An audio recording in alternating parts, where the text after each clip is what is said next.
What's up, guys? We are at the shop over here, 8:45 in the morning, about to go in here and get ready for a class that we have today, Soft Wash 101 class that we'll be putting on pretty much every Friday. We've got somebody in class working on some equipment today. We don't have any skids or trailers going out today, but we do next week, so we're finishing those up this week. This coming up week, we'll be tidying up all the loose ends on those. And this morning, I saw a video, so I was actually talking to a friend last night on Facebook, Sean Hodges. If y'all don't know Sean, he builds these little soft wash kits in a box. He builds some other stuff too.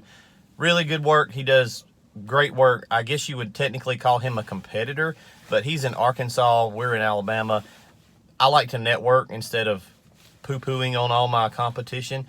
Find a guy that's doing good work, network with him. You know, he does great stuff. So if you're interested in something, go check him out. But we were talking on Messenger last night. He just did a trailer build, and he's starting to do more builds, and he's getting to experience some of the stuff that we get to experience, which is what I call silly salmons. So his trailer build goes out, really nice tandem axle, nice build he did, and the dudes call him on like day number 1 of them having the system, and they had put about that much bleach in the bottom of their bleach tank, just a few gallons into a 100-gallon tank, and his drop stick's coming down.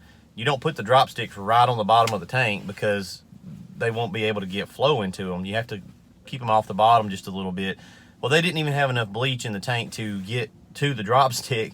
They were calling him saying, "Oh man, this thing's not working right." And he was just venting to me, and it's funny because we've had that exact same thing happen. Guys call and say, "Man, it's not working." And come to find out they got an empty tank. Sometimes those guys that have that problem, they're normal dudes. They get out there and they get overwhelmed, and they don't see the forest for the trees. I ain't got no problem with that. It's just funny. We'll have a laugh about it. But there is a lot of dudes out there that are getting into this industry, and this is what they're doing. They're training to use a tool. They're not training to be a problem solver, and that's two totally different mindsets.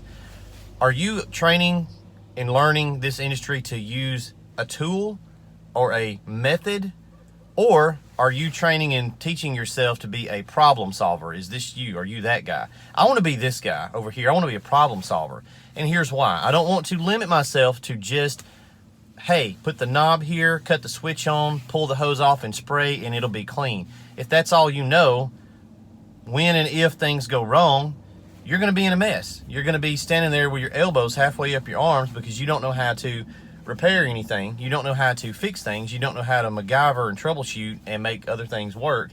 My guy for the training class just pulled up. So don't be a tool user, be a problem solver. Case in point, the metering valves that we make, the little manifolds, right? They don't correspond exactly. There's hash mark numbers 1 through 5. Well, if you're using 12% bleach, the number on that dial is not exactly going to correspond with what percent bleach you're spraying. If you want to do that, if you want something that makes the hash marks and the really fancy sticker that's behind, go buy the Proportioner. It's $1,250. It works great. Hey, that's fine. I've never said anything bad about the Proportioner. It's great. We sell a little thing that does the same thing and it's less.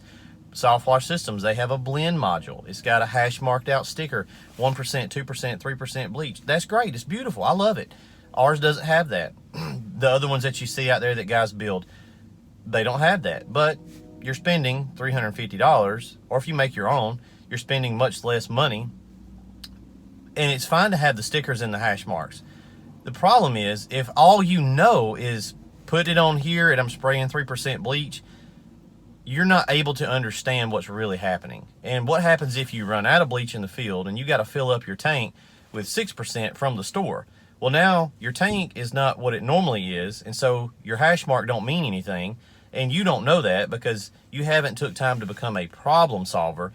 All you've done is train to use this tool. And so when the tool don't work or something happens, you're kind of stranded. So guys, don't train to use a tool.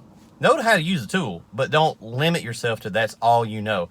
Train to be a problem solver. You want to be able to troubleshoot, understand, MacGyver, make things happen.